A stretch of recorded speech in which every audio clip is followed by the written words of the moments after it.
Good morning friends.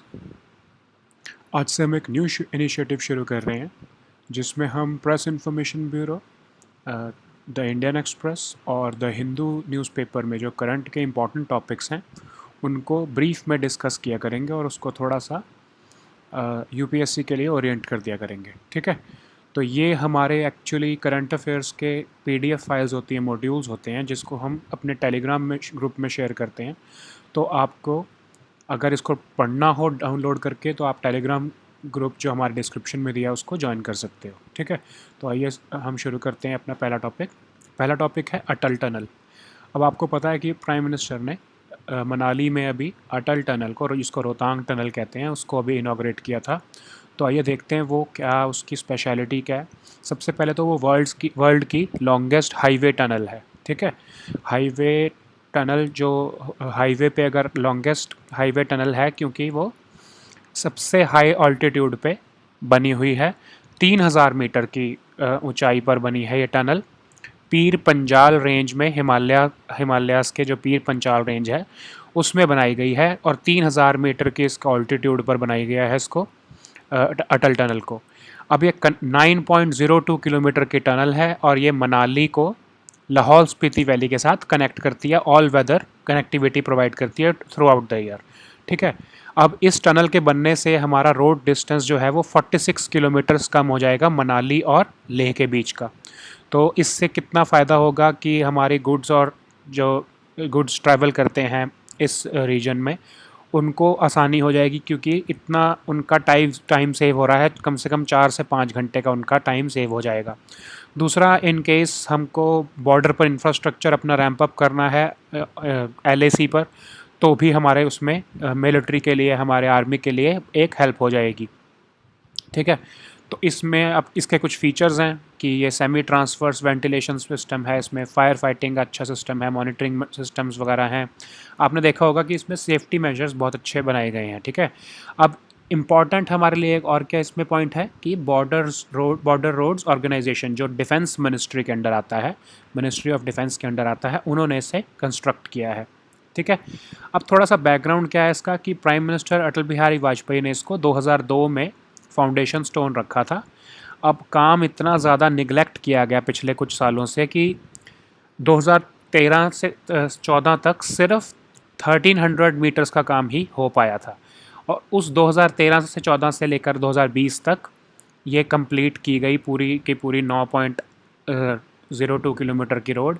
और इसमें हमारे प्रेस इंफॉर्मेशन ब्यूरो में ये इन्फॉर्मेशन दी गई है कि अगर पहले की पेस पर चलता रहता काम तो इस टनल को कंप्लीट होने में 2040 तक का टाइम लग सकता था, बट इन्होंने बहुत फास्ट काम करके 6 साल में 7 साल में इसको कंप्लीट करके दिखाया है। ठीक है, तो अगर ये नॉर्मल फास्ट ट्रैक पर चली होती जितने ओरिजिनल इसका प्रोजेक्ट का टाइम पीरियड था, अगर उसको उस टाइम पर उतने ही कॉस्ट पर उस पीरियड में कंप्लीट कर दिया गया होता तो ये सिर्फ 900 करोड़ में बन जाती।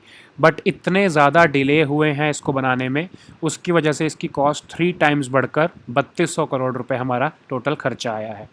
तो यह आप अपने इसको मेंस के आंसर में भी यूज़ कर सकते हो कि delay in implementation of projects raises cost for the public funds. ठीक है, तो ये आपको कहीं ना कहीं किसी क्वेश्चन में आपको मेंस का एक पॉइंट मिल जाता है। तो ये था हमारा अटल टनल। अब ये अबैटमेंट टू सुसाइड, ये हमारा हिंदू में अभी कुछ एक टॉपिक आया था जिसमें सुप्रीम कोर्ट ने कहा है कि अबैटमेंट का मतलब क्या होता है कि मैं आपको भड़काऊं कि आप सुसाइड कर लो, आपकी लाइफ में कुछ नहीं रखा है, आपको सुसाइड कर लेना चाहिए।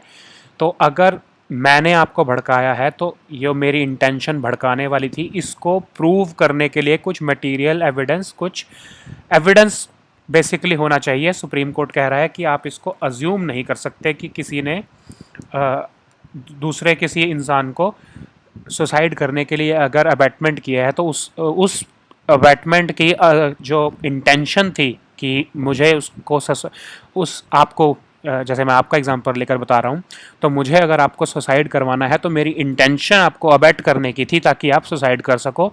इस इंटेंशन को प्रूव करना पुलिस को ज़रूरी हो जाता है, ज़रूरी होगा। तो सुप्रीम कोर्ट ने अपनी जजमेंट में ये कहा है।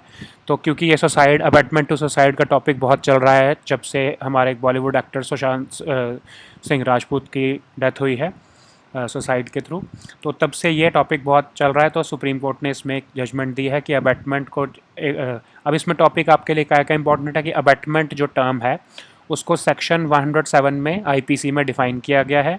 क्या डिफ़ाइन किया गया है कि इंस्टिगेटिंग अ पर्सन, इंस्टिगेट मतलब उकसाना, भड़काना, कि इंटेंशनली, इंटेंशनली मतलब जानबूझकर मैं आपको भड़का रहा हूँ कि आप ऐसे लेवल पर चले जाओ, आप ऐसी मेंटल स्टेट में चले जाओ कि आप सुसाइड कर लो।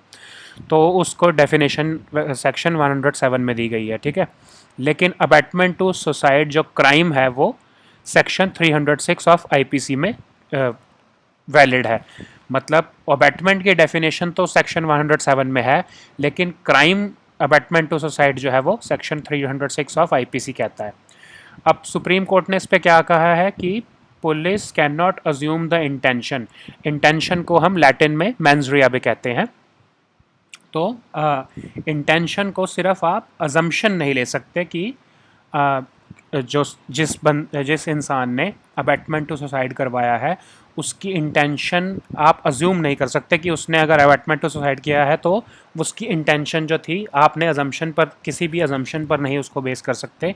जैसा कि हम रिया चक्रवर्ती के केस में कर रहे थे कि उनकी इंटेंशन कुछ ऐसी थी अबैटमेंट टू सुसाइड की। ये मैं आपको सिर्फ एक हाइपोथेटिकल एग्जांपल दे रहा हूँ। तो अगर इस चीज़ को आपके पास कुछ एविडेंस होना चाहिए इस इंटेंशन को प्रूव करने के लिए, तभी ये इस सेक्शन 306 ऑफ आईपीसी के अंदर पनिशमेंट कुछ मिल सकती है, ठीक है। तो अब एक और टॉपिक हमारा न्यूज़ में था, ये भी हिंदू हमारे न्यूज़पेपर में आया था, न्यू कैलेडोनिया। अब ये न्यू कैलेडोनिया, पहले तो आपको मैं मैप्स दिखा देता हूँ।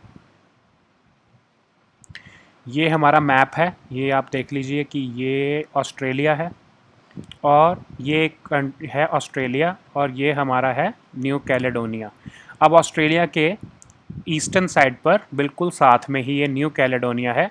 ये एक्चुअली फ्रेंच टेरिटरी है, ठीक है। अब ये कंट्री जो है यहाँ पर, ये है असल में फ्रेंच टेरिटरी। अब यहाँ पर रेफरेंडम, जैसे ब्रेग्जिट के केस में हुआ था, वहाँ पर एक वोट हो रहा है कि क्या हमें फ्रांस से आज़ादी ले लेनी चाहिए या हमें अभी भी फ्रेंच टेरिटरी बने रहने चाहिए, ठीक है।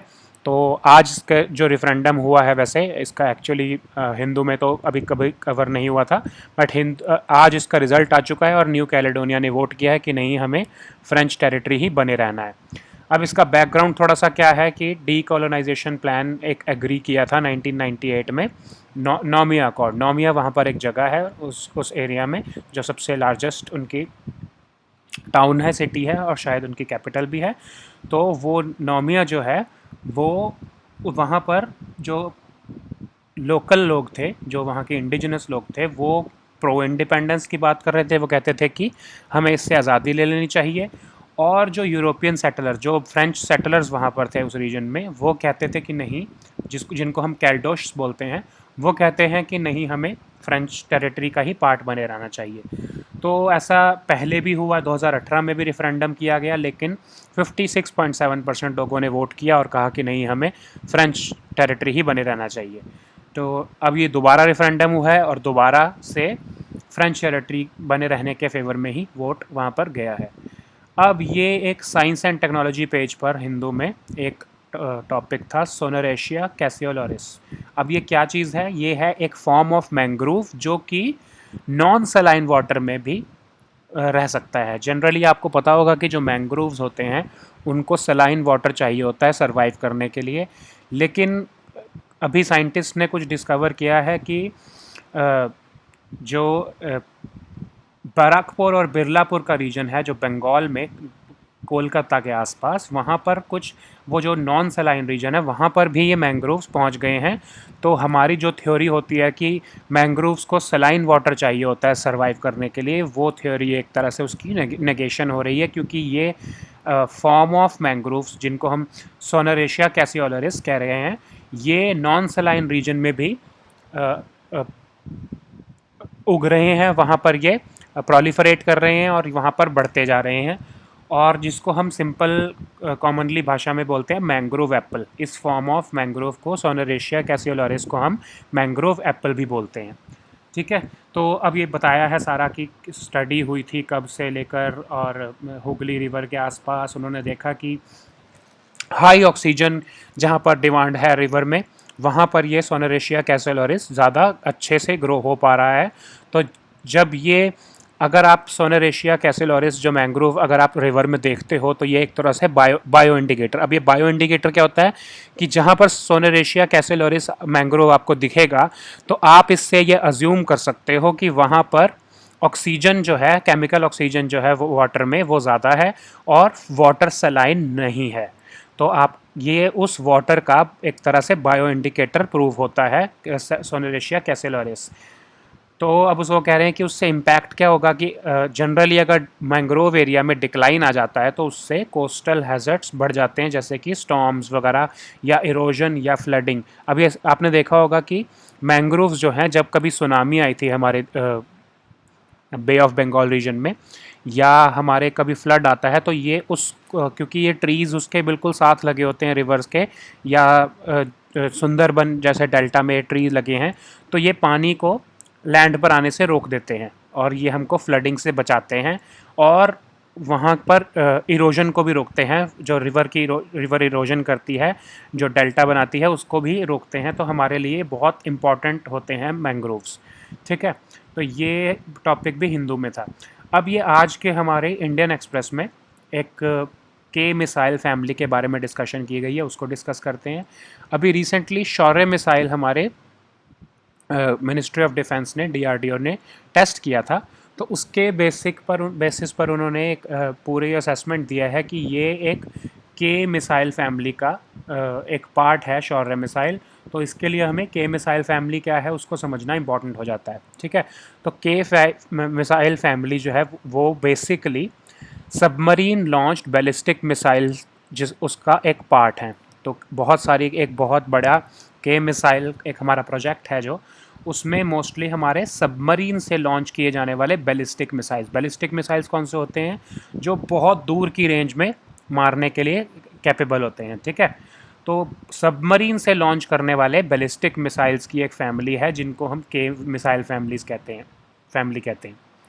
तो ये इंडिजिनसली डेवलप्ड हैं, ये हमारे डीआरडीओ ने बनाए हैं, और ये हमारे डॉक्टर एपीजे अब्दुल कलाम जी के नाम पर के मिसाइल, के वर्ड कलाम, तो के मिसाइल जो फैमिली है हमारी, ये प्रोजेक्ट पूरा डॉक्टर कलाम का प्रोजेक्ट था। लेट 1990s में, 98 97 के आसपास ये डॉक्टर कलाम ने प्रोजेक्ट शुरू किया था, और ये उसी को एक उन्हीं के नाम पर एक ये ट्रिब्यूट है, तो इसलिए हमने इसका नाम के मिसाइल रखा है। अब ये इसमें एक लिखा है कि टर्म दिया है न्यूक्लियर ट्रायड। अब ये न्यूक्लियर ट्रायड क्या होता है? एक कंट्री की कैपेबिलिटी कि लैंड से भी वो न्यूक्लियर अटैक कर सकता है, एयर से भी वो न्यूक्लियर अटैक कर सकता है, और सी से भी वो न्यूक्लियर अटैक कर सकता है। लैंड से तो आपको पता है कि हम अपने लैंड से एक मिसाइल मारकर चाइना को न्यूक्लियर अटैक कर सकते हैं, या हम किसी भी एडवर्सरी पर, चाहे आप पाकिस्तान ले लो या चाइना ले लो। एयर में अब क्या होगा कि हमारे रफ़ाल प्लेन्स हैं, हमारे पास सुखोई हैं, वो न्यूक्लियर मिसाइल्स कुछ हमारे एडवर्सरीज़ को मार सकते हैं। ठीक है, अब सी बेस्ड जो होते हैं वो हमारे सबमरीन के थ्रू लॉन्च किए जाते हैं, जो ये न्यूक्लियर वेपन्स। तो ये जो सी बेस्ड जो हमारा हमारा न्यूक्लियर ट्रायड का जो कंपोनेंट है, वो के मिसाइल फैमिली पूरा करने के लिए बनाया गया है। के मिसाइल जो है हमारे, वो अरिहंत सबमरीन से लॉन्च करने के लिए जो मिसाइल्स बने हैं वो के मिसाइल फैमिली का पार्ट होते हैं। ठीक है, तो जैसा कि इसमें लिखा है, launch from submarines, they because these missiles are to be launch from submarines. ये लाइट भी होते हैं, छोटे भी होते हैं, और स्टेल्थियर। अब ये लाइट तो आपको पता है कि हल्के होंगे, स्मॉल मतलब छोटे। अब ये स्टेल्थियर मतलब बहुत सीक्रेटिव होंगे, ये पता नहीं लगेगा कि कहाँ पर लगे हुए हैं सबमरीन में। और ये जो मोस्टली तो ये सबमरीन से ही, अब के फैमिली के में अंदर जितने भी मिसाइल्स आ रहे हैं वो मोस्टली तो सबमरीन से ही मारने वाले हैं, जो हमारे अरिहंत क्लास न्यूक्लियर पावर्ड हमारे जो सबमरीन्स हैं उसी में से ही लॉन्च करने वाले हैं। लेकिन इसके कुछ थोड़े बहुत के मिसाइल फैमिली एक्सक्लूसिवली सिर्फ सी बेस्ड मिसाइल्स के नहीं है या सबमरीन बेस्ड मिसाइल्स की नहीं है, इसमें कुछ लैंड और एयर वेरिएंट्स भी डाले गए हैं। ठीक है, अब ये शौर्य जो मिसाइल टेस्ट हुआ है वो लैंड वेरिएंट है, जैसे मैं आपको कह रहा हूँ जो लैंड वेरिएंट है, जो जैसा मैं आपको कह रहा हूँ कि सारे के सारे सिर्फ SLBM नहीं है, सी सबमरीन लॉन्च्ड बैलिस्टिक मिसाइल्स नहीं है, कुछ जो हैं वो लैंड और एयर बेस्ड भी हैं। तो ये शौर्य जो है हमारा वो लैंड वेरिएंट है। ठीक है, तो अब इसकी शौर्य की जो रेंज है वो 750 किलोमीटर्स की आसपास की है। तो अगर हम जैसे इंडिया के लैंड बॉर्डर से हम मारें तो 750 किलोमीटर्स तक इसकी रेंज होगी।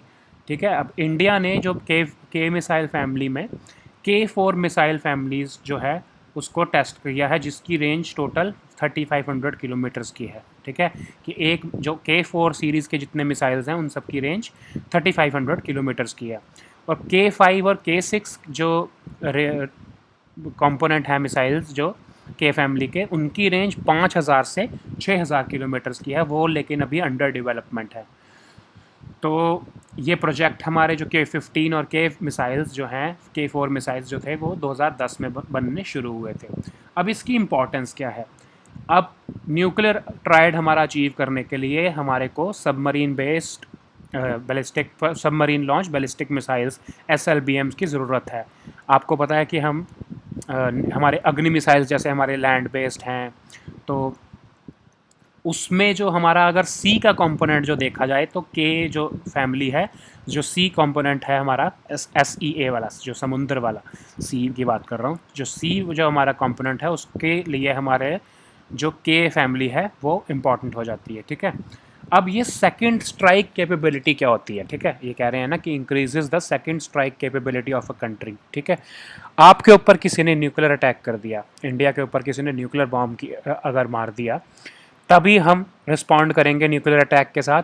बट अगर इंडिया के लैंड पर किसी ने न्यूक्लियर बॉम्ब अगर यूज़ कर दिया है तो हमारे कंट्री में बहुत डिस्ट्रक्शन होगी। तो हमारे जिससे कि हमारे वेपन सिस्टम्स जो हैं, हमारे न्यूक्लियर वेपन सिस्टम्स, उनको भी डिस्ट्रक्शन हो सकता है। हमारा हो सकता है कि क्या पता पूरी कंट्री को ही न्यूक्लियर अटैक हो जाए। तो अगर हमको सेकंड स्ट्राइक करना है तो सबसे बेस्ट जो ऑप्शन होता है वो होता है सी के थ्रू अटैक करना, क्योंकि हमारी सबमरीन्स जो हैं वो लैंड बॉर्डर से दूर होती हैं, हो सकता है कि वो इंडियन ओशन में कहीं और चल रही हों। तो उसके थ्रू हमारे को अगर अटैक करना हो चाइना पे, अगर चाइना हमारे ऊपर अटैक कर देता है, हमारे लैंड को प्रॉपर डिस्ट्रॉय भी कर देता है, तो भी हमारी सबमरीन्स जो हैं वो ओशन से या सी से उनके ऊपर अटैक कर सकती हैं। तो ये जो के मिसाइल्स हैं उसमें हमारी हेल्प करेंगे। ठीक है, अब वो कह रहे हैं कि ये कैनिस्टर बेस्ड सिस्टम है। कैनिस्टर मतलब क्या होता है कि कंपार्टमेंट्स, मतलब एक बॉक्स के अंदर इसको इन मिसाइल्स को रखा जाता है, जिसके वजह से इनकी ट्रांसपोर्टेशन और स्टोरेज जो है वो ईजी हो जाती है, और इनकी लाइफ भी बहुत ज़्यादा होती है इन वेपन्स की, क्योंकि इसको प्रॉपरली हम स्टोर करके रख रहे हैं। प्रॉपरली हम एक कैनिस्टर में एक तरह से आप बॉक्स ले लीजिए, जिस तरह हम बॉक्स में इसको बंद करके रखते हैं, तो इसको हम सेफली अपने पास रखते हैं। इसको ट्रांसपोर्ट और स्टोरेज भी ईजियर हो जाती है और इसकी सेफ्टी भी बनी रहती है। ठीक है, अब वो कह रहे हैं कि DRDO जनरली ना इन के मिसाइल फैमिली के बारे में ज़्यादा डिटेल नहीं देता है, क्योंकि जैसा कि मैंने आपको समझाया कि ये बहुत ही जो हमारा सबमरीन मिसाइल्स होते हैं ये बहुत ही सीक्रेटिव होते हैं। क्योंकि आप देख लीजिए, क्योंकि इसकी इम्पोर्टेंस कितनी है कि समझ लीजिए कि अगर इंडिया में हमारे लैंड पर जहाँ जहाँ पर मिसाइल्स हमारे तैनात हैं उसकी इन्फॉर्मेशन अगर किसी एडवर्सरी को मिल भी जाए, तो भी एक हमारे पास एक इंश्योरेंस है कि हमारी सबमरीन्स की इन्फॉर्मेशन एटलीस्ट नहीं मिलेगी, या फिर सबमरीन्स में वो मिसाइल्स कहाँ पर तैनात हैं या कौन सी सबमरीन में है, तो उसके बारे में ज़्यादा इन्फॉर्मेशन नहीं दी जाती, उसको सीक्रेटिव रखा जाता है। एक तो ये रीज़न भी है। दूसरा एक और रीज़न है कि इसको एडवांस टेक्नोलॉजी व्हीकल प्रोजेक्ट में भी इन मिसाइल्स को यूज़ किया जा रहा है कि हम अपना जो एक इंजन, अब ये एडवांस टेक्नोलॉजी व्हीकल प्रोजेक्ट कौन सा है जिसमें हम स्क्रैमजेट इंजन हमारा इसरो बनाने की कोशिश कर रहा है, और रिसेंटली हमने HDTV बनाया भी है, HTDV।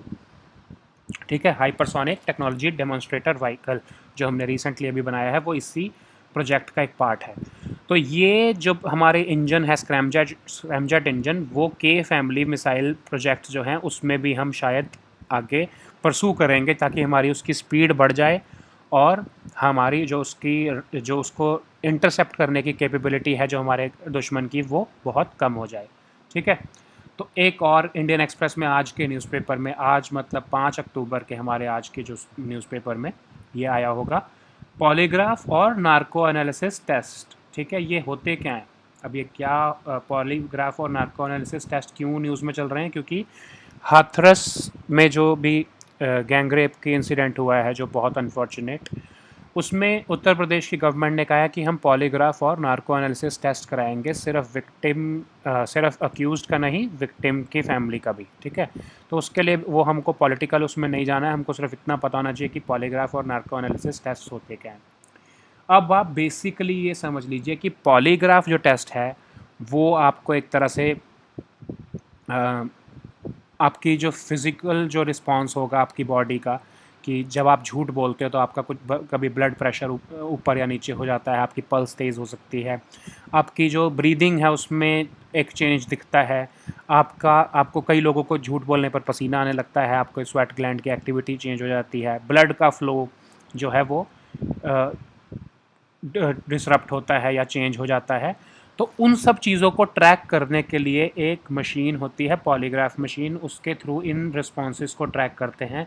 जब पुलिस आपसे या इन्वेस्टिगेटिव टीम आपसे कुछ सवाल पूछेगी, अगर आप उसका झूठ बोलने की कोशिश करोगे तो इन सब कंपोनेंट्स में कुछ चेंज होगा, तो वो पॉलीग्राफ जो मशीन होगी वो आपके इन कंपोनेंट्स को पकड़ लेगी और उसके हिसाब से एक न्यूमेरिकल वैल्यू देगी। जैसे समझ लीजिए, मैं आपको एग्जांपल दे रहा हूँ कि आपसे कुछ सवाल पूछा और आप उसका जब झूठ बोल रहे हो तो ब्लड प्रेशर आपका बहुत इंक्रीज़ हो गया, ठीक है, या आपकी सांस जो है वो बहुत तेज़ हो गई, या आपका दिल की धड़कन तेज़ हो गई, या आपके ब्लड के जो फ्लो हो रहा था उसमें कुछ चेंज दिखाई दिया।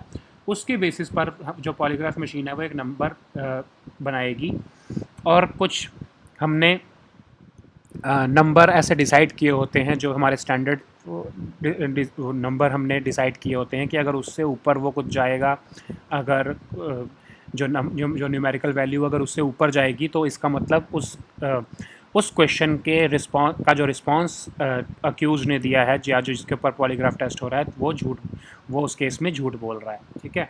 तो ये न्यूमेरिकल वैल्यू के थ्रू ही हमें पता लगेगा कि पर्सन सच बोल रहा है, झूठ बोल रहा है, या फिर उसको इस बारे में नहीं पता है। ठीक है। तो एक पॉलीग्राफ मशीन बेसिकली आपके बॉडी की जो फिजियोलॉजिकल रिस्पॉन्स है उसको ट्रैक करने की एक मशीन है। ठीक है।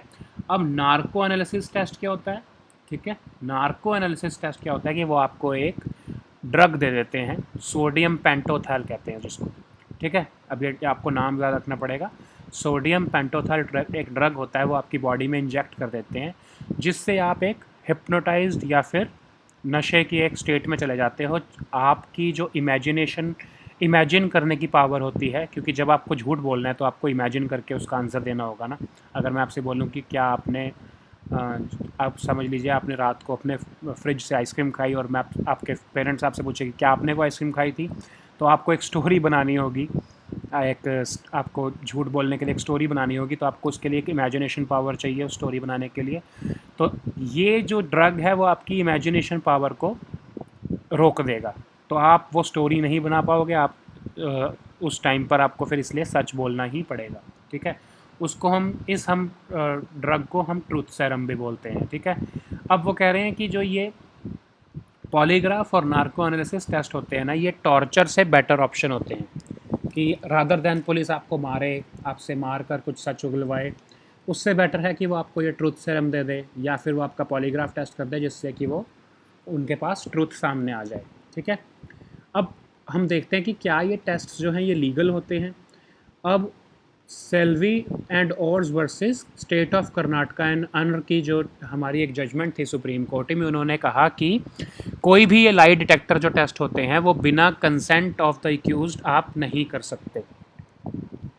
अगर आपका पॉलीग्राफ टेस्ट करना है या नार्को एनालिसिस टेस्ट करना है आप पुलिस को किसी भी अक्यूज्ड का, तो उसको पुलिस को उसकी कंसेंट लेना ज़रूरी है, ठीक है। अब वो कह रहे हैं कि उसको उस वॉलंटियर को जिसने कंसेंट दी है उसके पास एक लॉयर का एक्सेस होना भी ज़रूरी है, जो कि उसको समझाए कि अगर तुमने ये टेस्ट दिया तो इसके लीगल इम्प्लीकेशंस क्या क्या हो सकते हैं, ठीक है।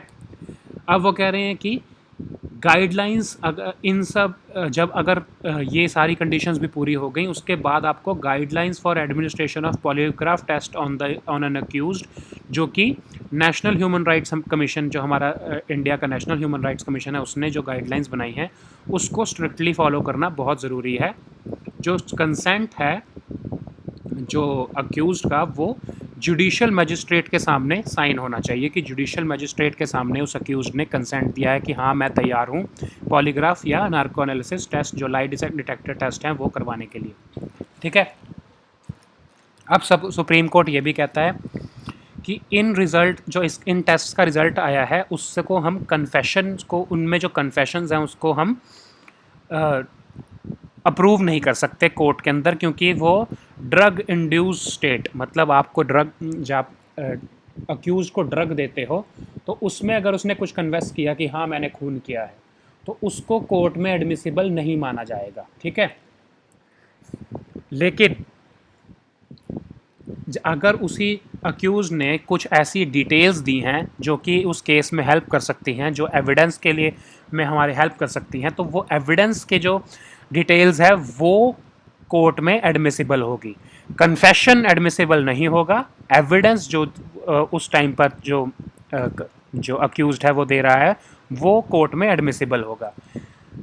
अब ये जितनी भी गाइडलाइंस और ये नॉर्म्स जो ह्यूमन राइट्स के बारे में जो सुप्रीम कोर्ट ने बनाई हैं कि क्या क्या आपको फॉलो करना है, ये सब right to a fair trial का पार्ट है। राइट अगेंस्ट सेल्फ इंक्रिमिनेशन, हमने कुछ टाइम पहले सेल्फ इंक्रिमिनेशन के बारे में वीडियो में डिस्कस किया था, जो कि हमारे आर्टिकल 23 का 20 सेक्शन 3 का ऑफ द कॉन्स्टिट्यूशन का एक पार्ट है। राइट अगेंस्ट सेल्फ इंक्रिमिनेशन मतलब आप अपने खिलाफ ही गवाही नहीं दे सकते, ठीक है, आपको मजबूर नहीं कर सकता कोई। तो ये उसी के ही कंटेक्स्ट में ये सारी जो सुप्रीम कोर्ट ने गाइडलाइंस और जजमेंट्स दी हैं वो इसी हमारे आर्टिकल 20:3 के हमारे जो कॉन्स्टिट्यूशन में है उसके ही बेसिस पर ये सारी गाइडलाइंस दी हैं फंडामेंटल राइट को सिक्योर कर रखने के लिए। एक और टॉपिक इंडियन एक्सप्रेस में आया है CBD ऑयल। अभी रिसेंटली ये न्यूज़ में चल रहा है कि कैनबिस क्या होता है? भांग का जो होती है, हमारी भांग होती है जो, उसका एक्सट्रैक्ट होता है, उसके थ्रू एक उसका जो कैनबिस प्लांट होता है उसमें से हम एक एक्सट्रैक्ट निकालते हैं CBD ऑयल, जिसका कुछ मेडिसिनल यूज़ किया जा सकता है। तो वो कह रहे हैं, जैसे हमारे लेट एक्टर इरफान खान है, उनकी वाइफ ने कहा है कि CBD ऑयल के यूज़ को इंडिया में लीगलाइज कर दिया जाना चाहिए, ठीक है। तो पहले तो हम समझ लेते हैं CBD ऑयल है क्या। अब CBD ऑयल जो है वो कैनबिस प्लांट में से निकाला जाता है। उस कैनबिस प्लांट में से जो ये ऑयल निकलेगा उसके दो कंपोनेंट्स होते हैं, एक तो CBD मतलब कैनाबिडियोल, दूसरा कौन सा होता है डेल्टा 9 टेट्राहाइड्रो कैनाबिनॉल, ठीक है। अब फर्स्ट जो CBD है वो तो आपको नशा नहीं करता, लेकिन जो THC है वो आपको जो कैनबिस प्लांट से नशा होता है वो THC की वजह से होता है, ठीक है। जो CBD है उसका मेडिसिनल यूज़ है, THC जो है वो आपका नशे के यूज़ में आता है, ठीक है। तो वो कह रहे हैं कि CBD जो है वो आपको नशा नहीं करता, इसलिए CBD ऑयल जो है उसका तो सिर्फ मेडिसिनल यूज़ होता है, इसलिए इसको लीगलाइज कर देना चाहिए, ठीक है। अब वो कह रहे हैं CBD के फ़ायदे क्या हैं। उसमें क्या होता है कि कई बार आपके जो बॉडी माइंड में जो केमिकल्स जिसकी वजह से आपको पेन होता है या आपके मूड को इफ़ेक्ट होता है कुछ, या आपके मेंटल फंक्शन को जो केमिकल्स या हार्मोन्स आपको इफ़ेक्ट करते हैं, उनको कंट्रोल करने में CBD हेल्प करता है, जिसकी वजह से आपकी पेन या फिर आपकी एग्जाइटी, जो आपकी टेंशन है, वो कम हो सकती है। तो ये भी कंटेक्स्ट जो है ये सुशांत सिंह राजपूत की जो सुसाइड है उन्हीं के कंटेक्स्ट में ये सारा न्यूज़ में चल रहा है कि CBD ऑयल देते थे उनको ये एक्टर रिया चक्रवर्ती। तो क्योंकि वो अभी इंडिया में इलीगल है तो उसको लीगल करने की बात कर रही है कि वो कोई ड्रग तो नहीं है, वो तो सिर्फ एक मेडिसिनल हमारा प्रोडक्ट है, उसको हमको लीगलाइज कर देना चाहिए, क्योंकि THC को, क्योंकि THC जो है वो एक ड्रग है, वो आपकी बॉडी को, वो आपके माइंड को वो आपको नशे वाली फीलिंग देता है। लेकिन CBD तो जो है वो एक मेडिसिनल प्रॉपर्टी वाला एक प्रोडक्ट है जो हमारे कैनबिस प्लांट में से निकलता है, तो उसको आपको लीगलाइज कर देना चाहिए, ठीक है। अब वो कह रहे हैं कि CBD ऑयल को यूज़ कैसे करते हैं। ये मैरिजुआना प्लांट्स में से निकलता है CBD, जैसे मैंने आपको पहले हमने देखा। इसको क्रीम या जेल में डाल के यूज़ करते हैं। अगर बॉडी में कहीं पे कुछ पेन है, उसको आप उस स्किन पर रब कर सकते हो, तो आपको ये बेनिफिट देगा, आपके जो पेन हो रही है उसको रिलीव करने में हेल्प करेगा, ठीक है। अब CBD ऑयल क्या है, लीगल होता है इंडिया में? नहीं, क्योंकि यही तो प्रॉब्लम है, इसी को तो वो लीगल करने की बात कर रहे हैं। NDPS एक्ट जो है वो रिक्रिएशनल यूज़ ऑफ कैनबिस जो है उसको बैन करता है, ठीक है। वो कहते हैं कि ये जो कैनबिस जो भांग है उसका रिक्रिएशनल पर्पसेस कौन से होते हैं, कि आप जैसे अल्कोहल को आप रिक्रिएशनल यूज़ के लिए पीते हैं लोग कुछ, तो उसको उसकी consumption for recreational purpose India में अलाउड नहीं है।